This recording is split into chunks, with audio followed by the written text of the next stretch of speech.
how to turn off or on your watched and waitlisted days notifications on Amazon shopping on Android or iOS phone. First open Amazon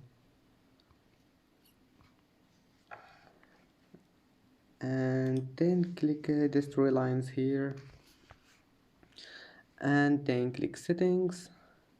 Now click this one here, notifications,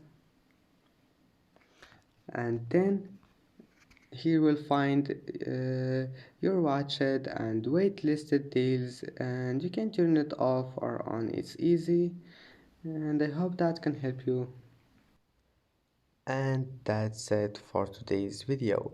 If you like this video, please don't forget to like and don't forget to subscribe. And thank you for watching this video until the end, and see you in the next video.